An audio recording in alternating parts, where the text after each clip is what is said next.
Good evening, I'm Regina Lake. I'm Pauline Verzosa. And I'm Sean Yao. The big stories tonight. Senator Imee Marcos says her brother's administration has lost its way. And no, Vice President Sara Duterte's official endorsement of her re-election bid is not a reward for the hearings that she conducted on Duterte's arrest. A Chinese research ship continues to loiter within the country's exclusive economic zone of Batanes. We'll be speaking to maritime law expert Jay Batong-Bakal about this, as well as Google recognizing the West Philippine Sea later on in the program. And are you commuting or driving to your Holy Week destination tonight? We will be bringing you live updates from PTEX and NLEX later on. Pag sinabi man natin na itim ngayon ang kulay, mas madidescribe siguro natin nung nakaraang administrasyon na sobrang itim at ngayon ay papaliwanag sa panahon ng kasalukuyang administrasyon. Hindi man ganun pakaputi, pero patungo na doon. Strong words. Dark days nga ba? All I know is this set. And I haven't been back on the TBS set in a while. Welcome to the new set. This set is very bright. To the Kenneth Coben. You know what else is new? Is it? Okay. Yes, very nice. Nag-level up kayo whilst I was away. Sorry, no offense, Reg. Parang ano lang yan eh. From Uniteam to Uniteam. Uniteam. so from dirty red couch to Kenneth Coben pa yun? Yes. Not a bad upgrade. Not bad, girls.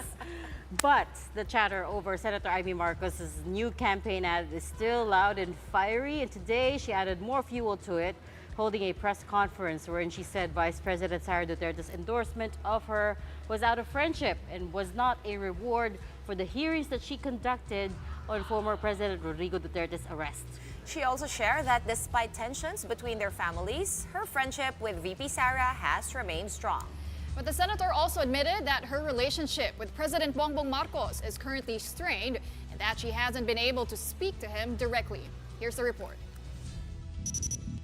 Senator Imee Marcos insisted the endorsement from Vice President Sara Duterte was not a reward for the hearings she conducted on former President Rodrigo Duterte's arrest. Instead, she says it was born out of their long-lasting friendship. Ay, hindi ko naisip yun. Hindi rin niya naisip. Talagang nag-uusap na kami noon. Ako, higit sa lahat, walang mapaglagyan ng saya, pasasalamat at karangalan sa aking puso. Simulat sa poll, kaming dalawa naman talaga magkaibigan.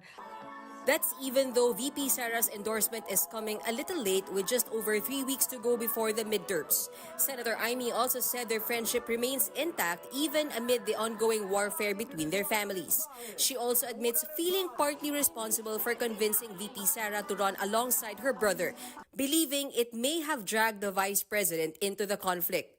Nagkakainisan lang, di ba? Yung term ng hukayin, alala ninyo yun? Nagalit yung mga Ilocano doon. Nagalit din sa akin bakit hindi ako nag-react violently. Kaya sabi ko sa kanya, ano ka ba? Ba't mo sinasabi ang ganyan? Yun lang naman. Pero sa kabila nun, parang sinisisi ko rin ang sarili ko kasi parang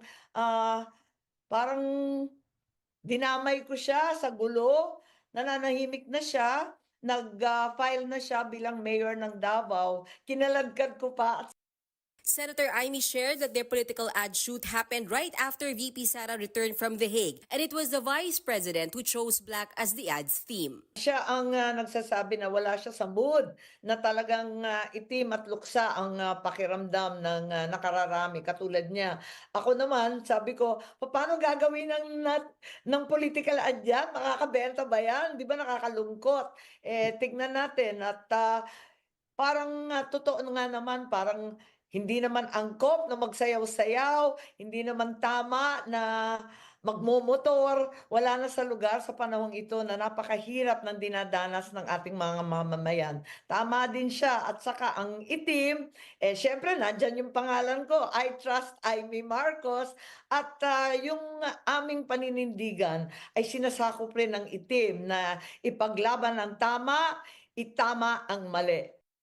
The campaign video features Senator Imee and VP Sara wearing black and saying it reflects the current mood of the country. In response, Malacanang said President Marcos is against negative campaigning, especially when it spreads quote-unquote fake news. And Palace Press Officer Yuse Claire Castro once again clapped back at the previous administration.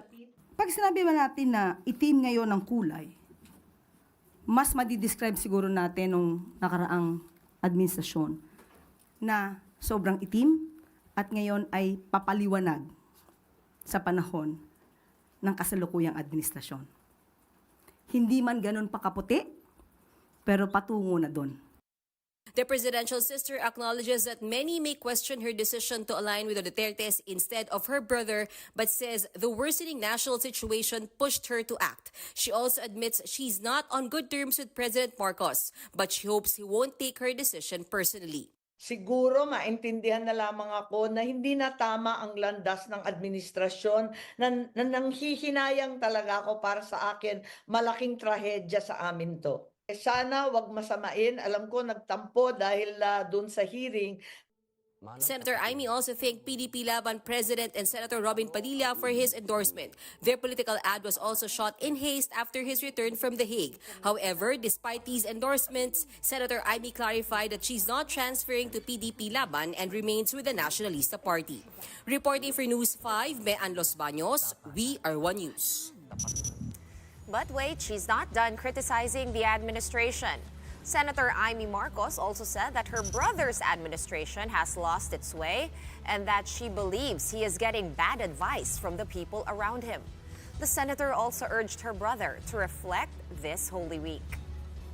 Hindi ito ang turo ng aking ama, kaya hindi ko alam kung saan to nanggagaling at hindi ako papayag ng ganito. Ang akin kasi, napakaswerte na naming pamilya, binigyan kami ng pagkakataon ulit na makabalik at linawin ang tunay na legacy ika nga ng aking ama. Ngayon, parang nasasayangan ako dahil eto nga 3 taon na nauubos ang panahon sa politika, sa paghihigante, pakikiaway.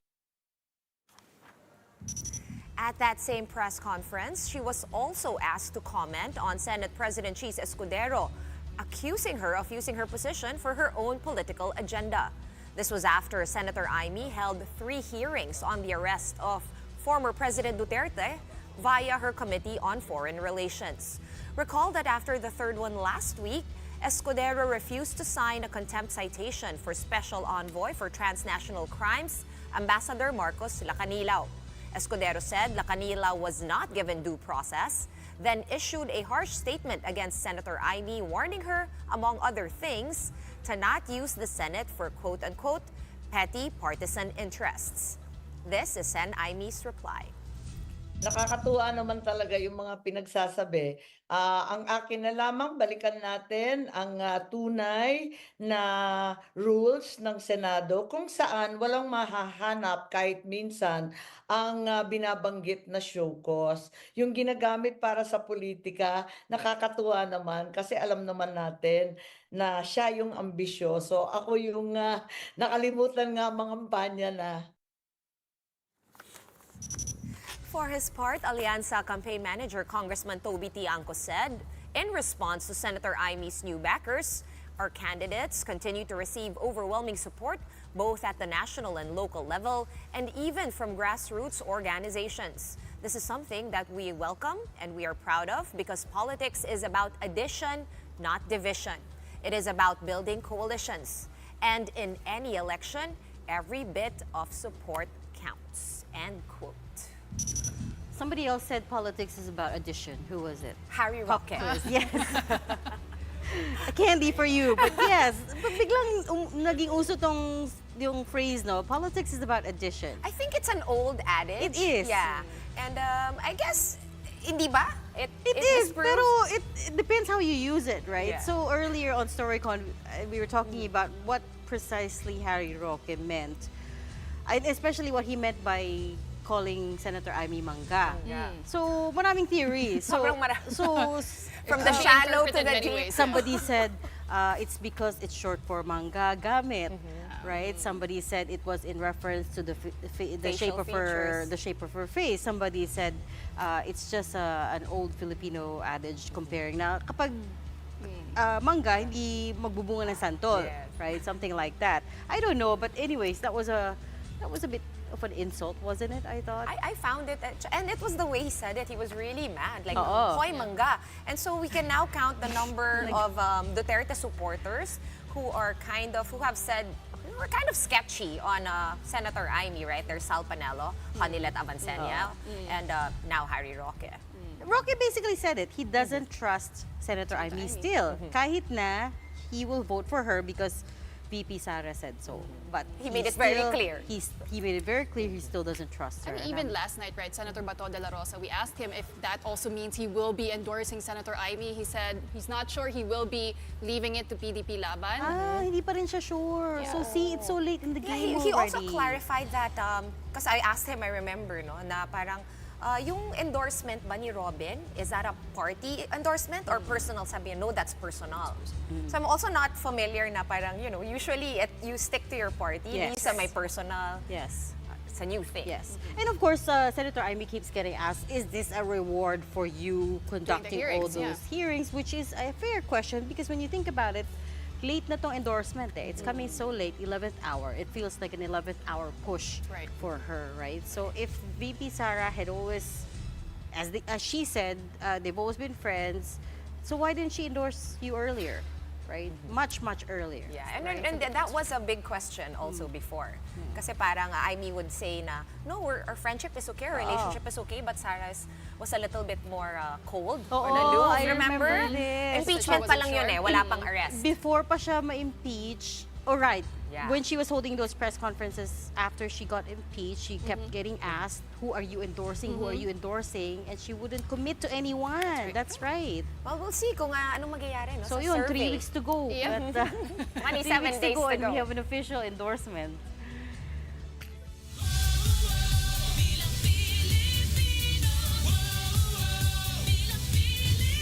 Well, with elections just right around the corner, Comelec is dealing with a wave of cases related to campaign violations. The latest one, given a show cause order, is incumbent Pasay City Councilor and mayoral candidate Editha Wawi Manguera. Tanggalin na natin ang Mumbai! Para wala nang amoy sibuyas na nag-iiwan sa Pasay City. Well, the Comelec believes she was referring to foreign students at the Pasay General Hospital, which will be a possible violation of the anti-discrimination and fair campaign rules. Manguera has 3 days to respond or risk facing charges or disqualification. Lalo na patungkol sa issue ng racism. Hindi po magandang biro na ang isang grupo, lalo na halimbawa yung sinabing Bombay, ay ating patutungkulan at i-discriminate. Meantime, Contra Daya filed a petition to cancel the registration of vendors party list, claiming its first 3 nominees are not from marginalized sectors. The Comelec says nominees don't need to belong to a particular sector, but must have a clear advocacy. Nevertheless, in case they win, the poll body can withhold their proclamation while the case is pending and a hearing is expected soon. Hindi talaga mga vendor. Yung isa, kontratista sa DPWH at yung iba pa ay mga malalaking negosyante. It's a big mockery of the law. Ang assessment ng kontradaya is a bogus party list ito. Sapat lamang na meron kang proven advocacy para sa sektor na yon. So, mukhang mahirap na yung petition na yan kasi may ruling na yung Supreme Court. Diba? So you have to, it's gonna be really that much harder to prove. And again, 3 weeks to go till the election. But then again, they said that they can always hold the proclamation if the candidate in question wins, right? So, I don't know. All I know is they're dealing with a barrage of cases at the moment. Yeah, but a lot of it is also motu proprio on the Comelec's part, right? So That's true. President Bongbong Marcos, in business news, I should say, President Bongbong Marcos has approved the renewal of Meralco's franchise, giving them the green light to operate for another 25 years. The law, which was signed on April 11, allows Meralco to continue distributing power to Metro Manila, Bulacan, Cavite, Rizal, and select areas in Batangas, Laguna, Quezon, and Pampanga until 2053. The company's current franchise expires in 2028.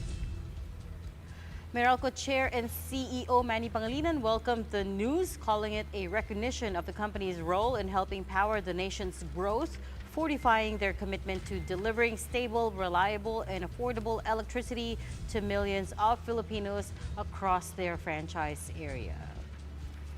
And of course, just a quick disclaimer that Signal One News is, of course, part of the MVP group of companies. That's right. Well, we're going to take a quick break, but coming up next, can the West Philippine Sea, tagged on Google Maps, back the country's territorial assertions against China's incursions? UP Institute for Maritime Affairs and Law of the Sea Director J. Bakal joins us next. Keep it here.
Welcome back to the big story.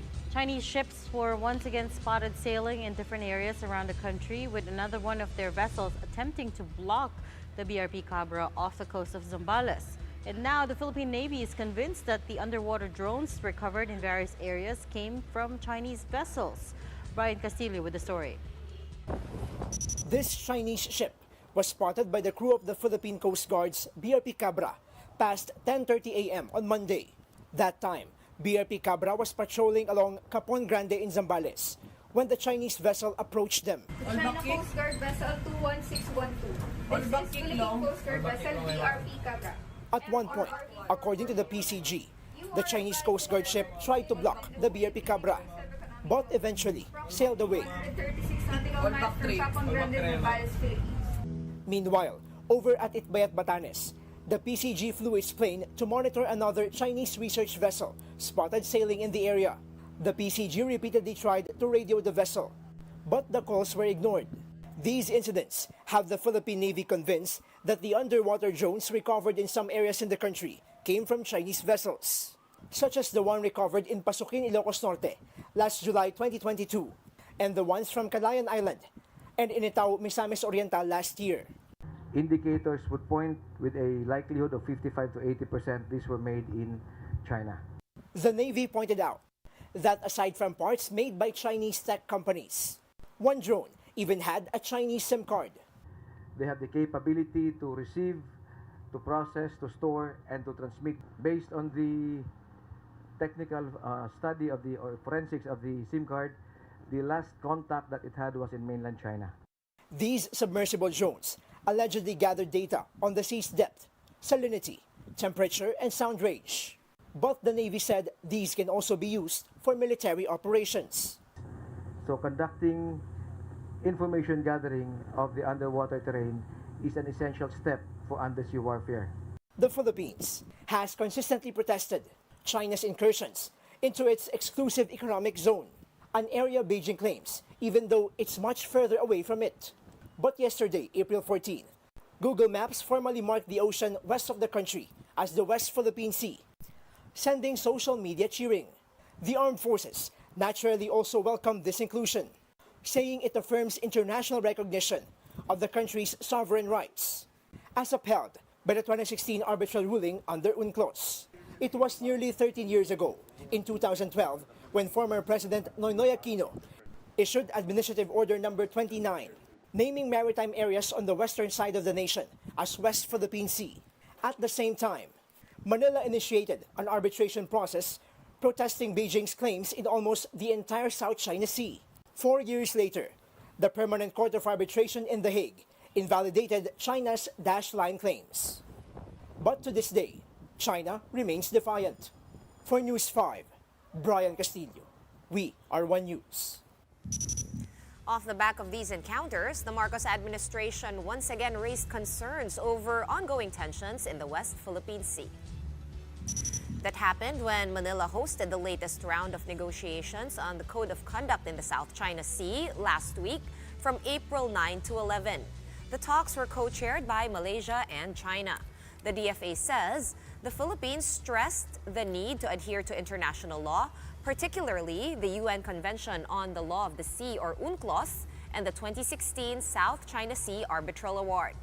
But progress has been slow on a code of conduct due to disagreements over its scope and whether it should be legally binding. While China prefers a non-binding agreement, some ASEAN countries are pushing for a legally enforceable agreement that aligns with international law. Beijing continues to reject the 2016 ruling, which dismissed its 9-dash line claim. Coinciding with that, the Armed Forces of the Philippines confirmed that the Navy Marine Expeditionary Ship Interdiction System, or Nemesis, from the United States has arrived in the country. The Nemesis is a coastal anti-ship missile that can strike hostile surface vessels from land. The AFP also confirmed that it will be part of the Balikatan exercises that is slated for April 21 until May 9. In the said drills, 5,000 are expected to participate from the Philippine military, 9,000 from the U.S. Armed Forces, as well as 200 from the Australian Defense Force. In addition, 17 countries, including the United Kingdom, France, Germany, Japan, and South Korea, will also be participating as observers. Recall that back in March, U.S. Defense Secretary Pete Hegseth said the Nemesis will be deployed to the Philippines to counter Chinese presence in the region. But it is unclear at this point whether it will be left in the Philippines after the exercises, just as the Typhoon missile system was last year.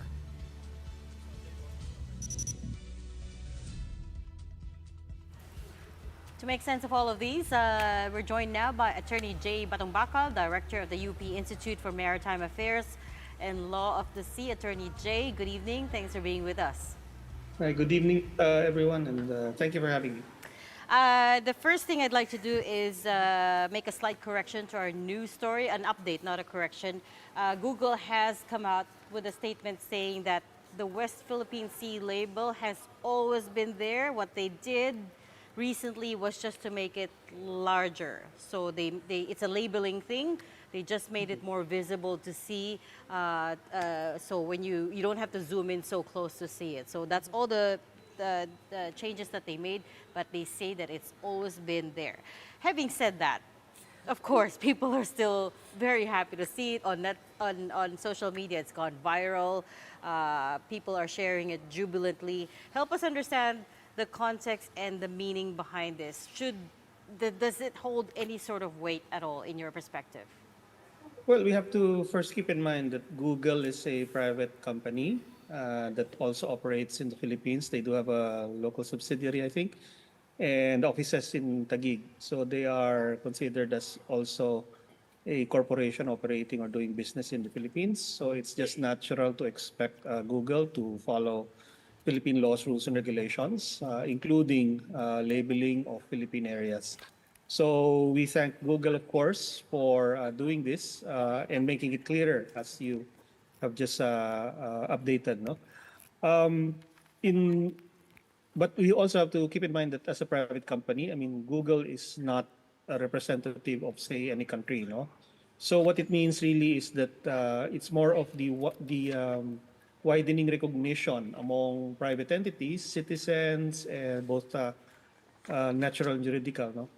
Of awareness of the Philippines and its rights and entitlements, no? Symbolized by the adoption of the name West Philippine Sea on Google Maps. And I think it's probably also in Google Earth. I'll have to check. Yeah. All right, and of course, as that piece of news caught fire online and went viral, we've heard other pieces of news coming out of the waters around our country. One, the Navy saying that a lot of the drones, underwater drones that they've recovered, there are 5 of them from 2022 to 2024.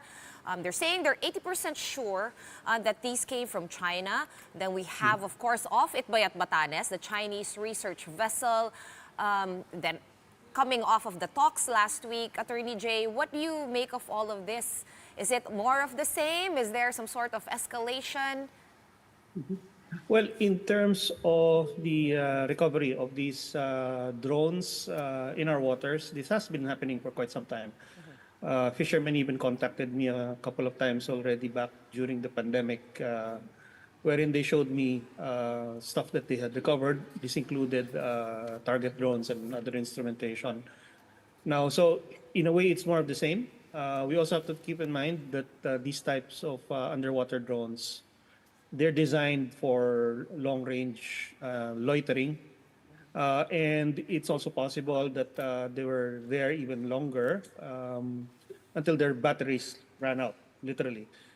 So they've been, they got washed ashore in some cases, no, or they were recovered by fishermen. So it's really more the same in a way. But it also is proof that for quite some time now, China apparently has been essentially exploring our inter-island waters, no? Because no matter, in the best case scenario, this could be considered as marine scientific research, which should be done with the consent and authorization of the Philippines. So the fact that these drones are possibly being released in our waters, no, or allowed to go into our waters if they're released outside of it, no, that should be a matter of concern, no, because yes, it can be used for both scientific and or military purposes, the kinds of data that these drones are designed to collect, no.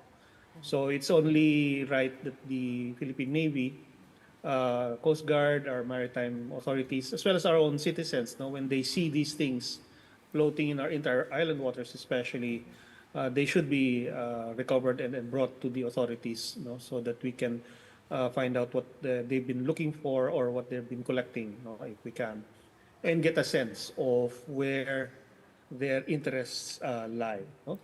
As for the scientific research vessel that's being monitored off Batanes, again more of the same, but notice that this really began in frequency, especially only after 2017. No?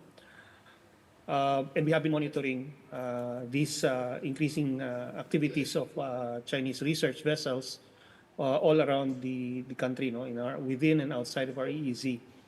So some of this might be for scientific purposes, meaning altruistic purposes like weather forecasting or legitimate oceanographic research that might be together with international partners, but others may not. And the problem we have is that precisely China does not tell us, no, they do not, they apparently are not seeking our consent to do this, and that goes against international law. Yeah, actually, And they're not being transparent as well because even if they do this, they have an obligation to share the data that they collect from our waters. right. So we know a little bit more about what data they're collecting. Some of it is has to do with water depth. Some of it's sound range, the salinity of the water. As you said, parang sounds innocuous enough. Sounds like it's gonna be could potentially be for civilian use. But do these also have military functions? Could they be used for defense? If you have Yes, data like that? definitely. Definitely, because what they're collecting basically is information about the underwater environment. So within that environment, you can either use it for altruistic purposes, like understanding the environment and knowing things like biodiversity, no, etc. Or you can use it as well for military purposes because the devices that are used by submarines, no, weapons, submarine navigation, etc. Those use the same environmental information in order to work. No? So that's why it's dual use, so-called. So this is a matter of concern, and that's why these types of activities necessarily have to have the consent of the Philippines if they're being done, no? And we're finding evidence of it in our waters. Well, Attorney Jay, I also wanted to ask about your thoughts on the AFP already confirming that the Nemesis has arrived in the Philippines, and that's on top, of course, the Typhoon missile systems, which will be used in the Balikatan exercises. How do you think China will be reacting to these? Could they possibly see it as the U.S. using the Philippines as a hub to deploy its missile systems? Well, we can expect that from China because it's their standard response now to anything we do. If we were to deploy a package of chippy or Jack and Jill cheese curls into the water, they'd probably say the same thing.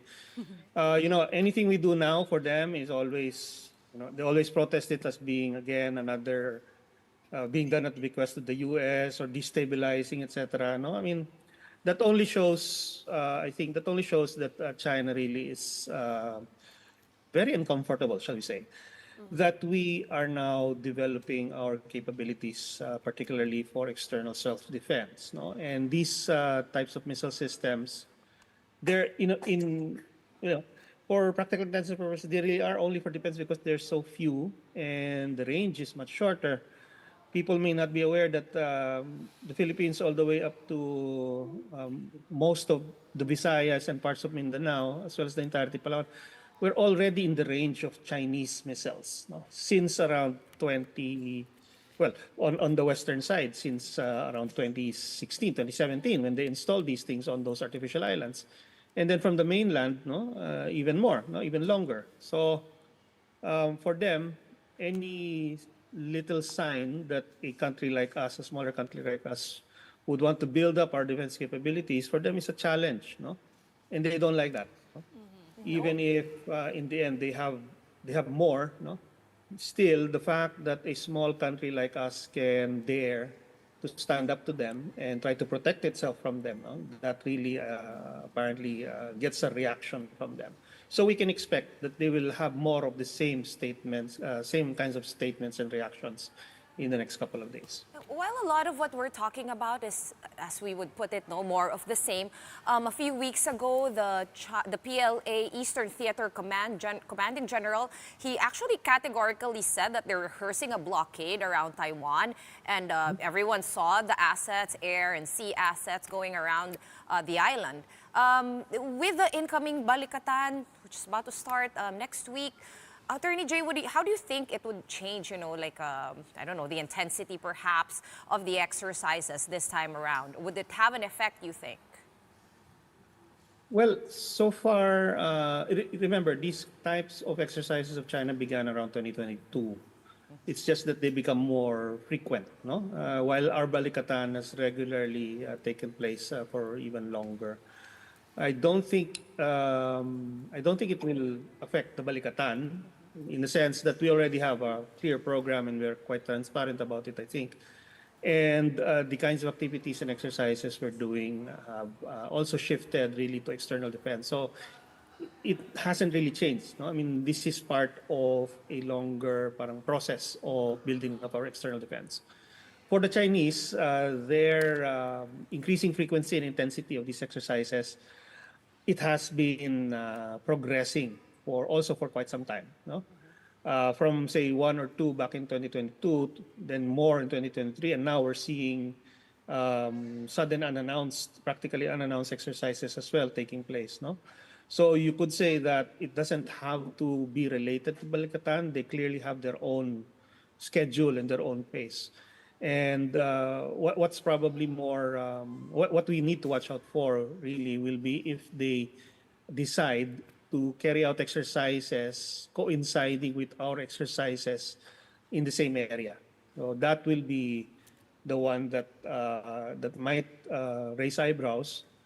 But as I said, no, our exercises, Balikatan exercises, there are always briefings and they're always announced, so we know where they will take place and what will be involved. No, it's on the other side, which brings these surprises. No, so I would say that if that does happen, that there's a coincidence of these exercises in nearly the same area, like up north.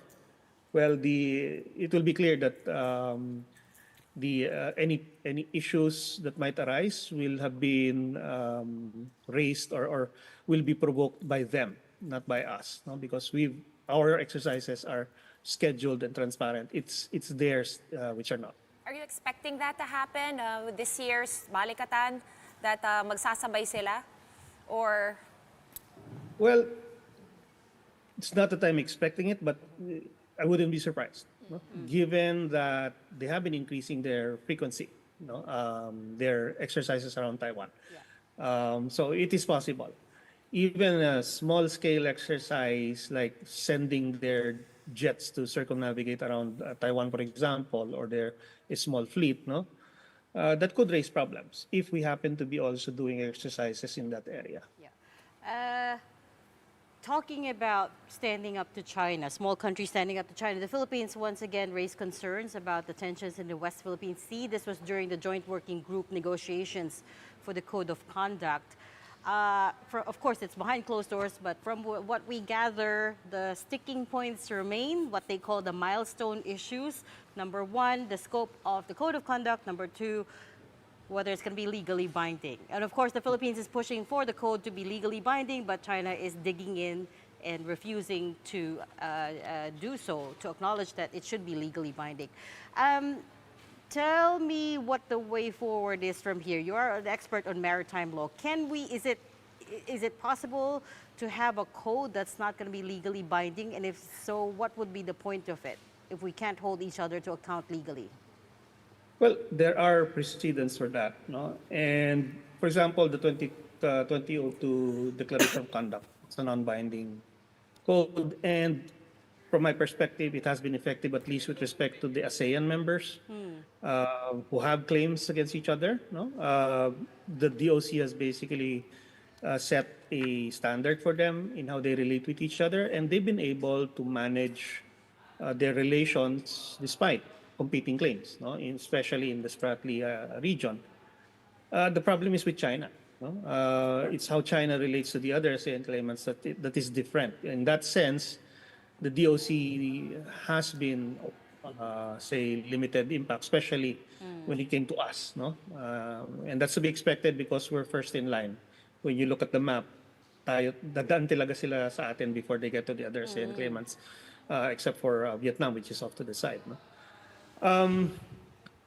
It it would still serve a purpose if the member countries, the signatories, no, really demonstrate commitment to abide by what it contains. No? So in that sense, that's why the whole idea of a code of conduct, by the way, came from the Philippines back in 1996. And the point was that it would build confidence between the parties if they are able to demonstrate that they can agree to even non-binding rules. No? And by building up confidence, it could also be a way of stepping towards final resolution of disputes. No? Obviously, it hasn't achieved that purpose after 2 decades. No? So we can understand why countries would want a legally binding document, no? In the hope that a legally binding document would somehow be stronger, the commitment would be stronger. But the reality is, no, even a legally binding document, even if you sign it with your fingers crossed behind your back, no, or you sign it only for show with no intention of actually abiding by it, then it doesn't matter whether it's binding or legally binding. No? It's the commitment and the subsequent conduct that really matters. That's where we have a problem, I think, because the record has shown that certain countries might sign things but don't actually abide by them later on. Yun nga, I feel like that's the only thing the Philippines can hold on to, right? If all countries were to at least sign it and agree that it should be legally binding, commitment or not. But I get your point about commitment. It's just that what other proof can we expect from China that they are committed to this other than for them to sign that document, right? To say yes, it should be legally binding. The proof will be in the pudding, meaning that you have to sign it and then we have to see how they react. One thing that we have to watch out for, I think, which is very important, is they need to perform a gesture of good faith. No, for example, withdrawing their ships. No, increasing the distance between their ships and ours. That I think is a necessary gesture of good faith in order for us to gauge whether they're really willing to abide by whatever rules are contained in the COC. Yeah. No? Fair Oh, by the point. way, my understanding is that Philippines has not yet fully committed to a binding code of conduct at this point. No, because of course they have to wait and see what the final content of the document will be. Yeah. That is what will decide whether they would want it to be binding or non-binding. Yeah, fair point. We'll leave that there. Thank you so much for your time and insights tonight. That was Attorney Jay Batumbacal, Director of the UP Institute for Maritime Affairs and Law of the Sea. We're going to be pausing for another quick break, but right after that, anyone heading out tonight for your Holy Week destinations? We'll be checking in on the situation over at terminals and expressways in just a bit. Keep it here.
Welcome back. Thanks for staying with us here on The Big Story. The Holy Week exodus is set to begin tomorrow, and Lex gearing up for a major surge of motorists on its expressways with up to 385,000 vehicles expected daily.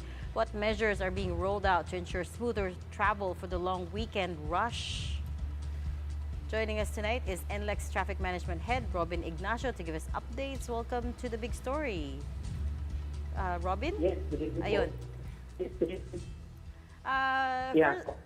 Sir, first up, kamusta po ang NLEX? How is it looking at the moment? Actually, we are monitoring Hello, sir. Can you hear us okay? yes, ma'am.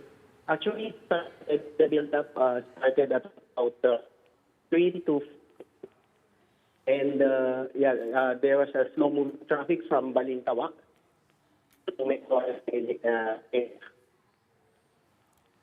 Sir, medyo choppy lang po. You're coming up.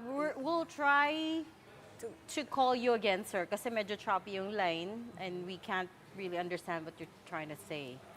Yeah. Okay, so we'll be getting back to Mr. Robin Ignacio, but meantime, let's head on over to PTEX, where more travelers continue to arrive to catch trips to the provinces. News 5 correspondent Brian Basa is there right now to give us the latest. Hi, Brian. How's the situation over there at PTEX? Marami na bang mga travelers, passengers there this Tuesday evening?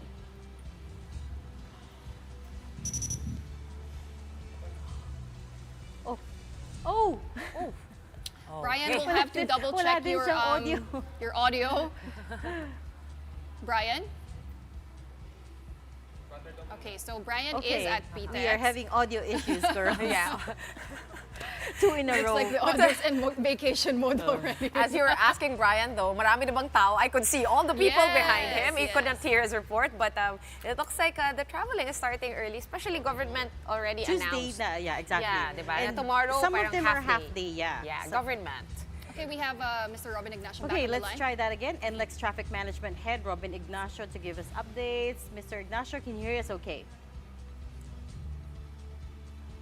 Robin? Okay, thank you. Yes, ma'am. Hello, All ma'am. right. Good evening.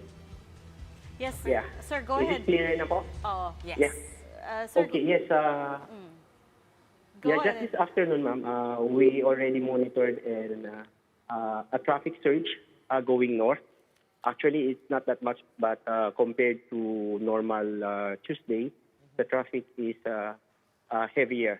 And starting 3 p.m. po, around 3 p.m., the tail end of the slow-moving traffic is already reaching the Balintawak Toll Plaza up to Maykawayan area. And also, we implemented counterflow lane, one lane from southbound for the northbound traffic, just to hasten the flow of traffic. But after Maykawayan area, the traffic is again fast-moving. Okay, well, the last time, Robin, I passed the NLEX was a couple weeks ago. May mga areas pa do. Certain stretches were under construction. Of course, alam namin, naayos na yung Marilao Interchange Bridge. But are all areas free and available for the Holy Week exodus traffic that we are expecting? Yes, yes, ma'am, you're right. Actually, starting April 8th, all our roadworks, we temporarily completed all our roadworks. And so all our lanes are open to motorists starting April 8 up to April 21. So the Marilao Bridge, which we repaired, in that area also all lanes are available to traffic. Also, Robin, taking a look at the images here, we're already seeing a buildup of vehicles at tollways, and that's only this Tuesday evening. We expect more vehicles to, of course, ply this major thoroughfare in the coming days. So any tips, Sir Robin, that we can give travelers who will be passing NLEX this Holy Week?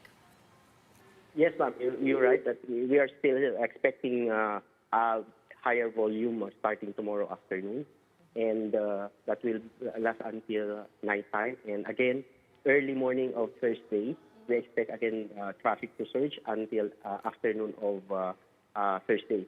And we will immediately implement counterflow from Balintawak area up to Marilao area. Again, that counterflow is for the northbound traffic flow.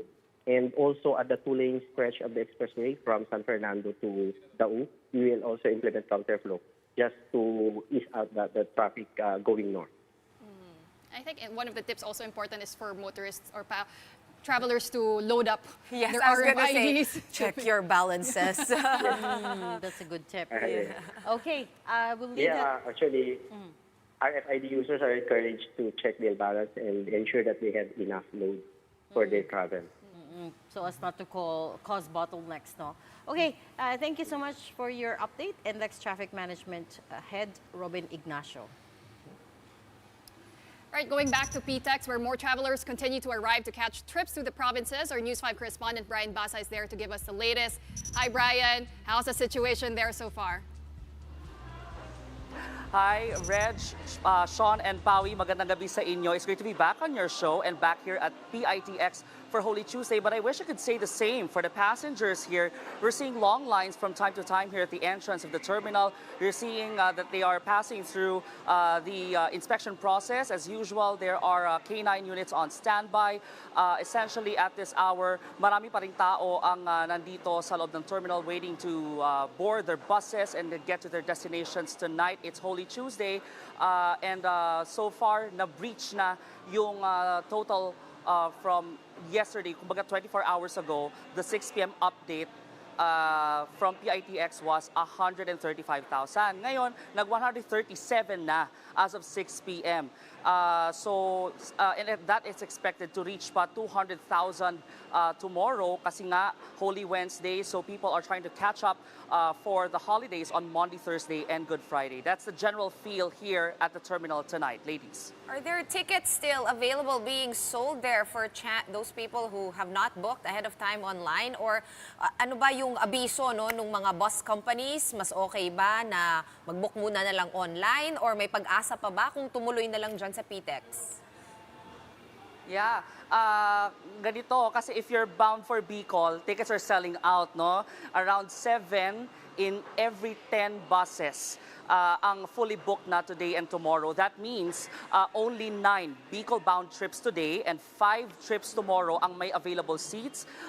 So medyo pahirapan ang pagbebenta ng tickets or pahirapan ang pagkuha ng tickets sa mga pasahero. That's why our reminder ever since we began our Holy Week coverage is to buy your tickets early to get good seats inside the bus. But not all hope is lost naman for chance passengers because we have to remember that 1,000 buses have special permits for the Holy Week Exodus. So ibig sabihin, kung ano yung buses na usually bumabiyahe, madadagdagan pa yan for the Holy Week Exodus.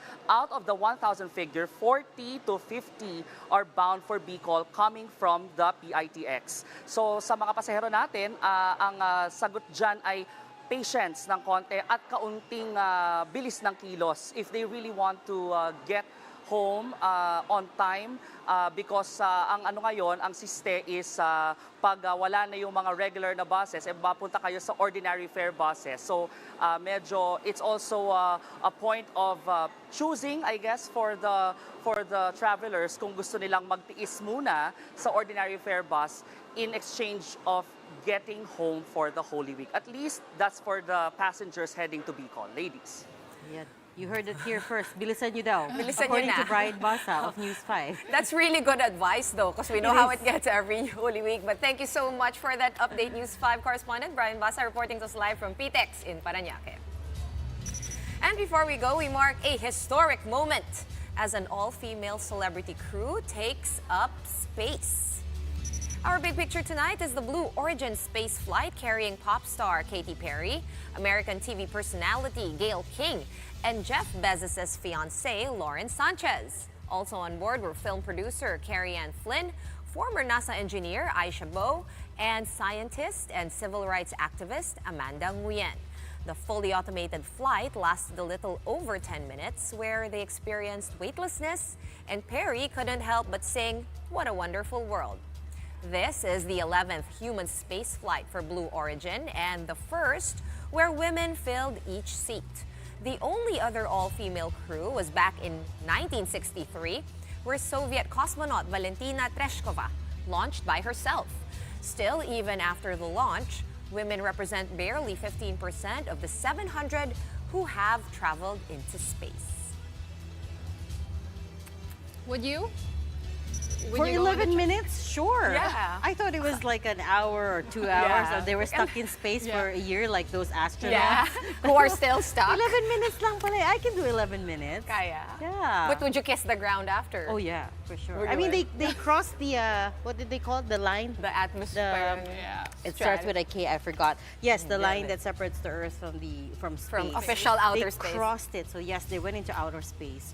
Pero it's You much know what though? If faster. you look at the videos, it looked so fun. Parang, They were weightless. They were like flying taking around, selfies. Yeah. And, Hopefully I one wonder day. if they saw the West Philippine Sea from there. Oh, well, maybe because Google made the font made it bigger. larger. There's a big West They went Philippine Sea. really high up. So they wasn't zoomed out. Maybe they saw the bigger labeling. I don't know. I'm kidding. Okay. On that joke, that's it for the big story tonight. We are One News, all sides, all the time. Thanks for watching. Good night.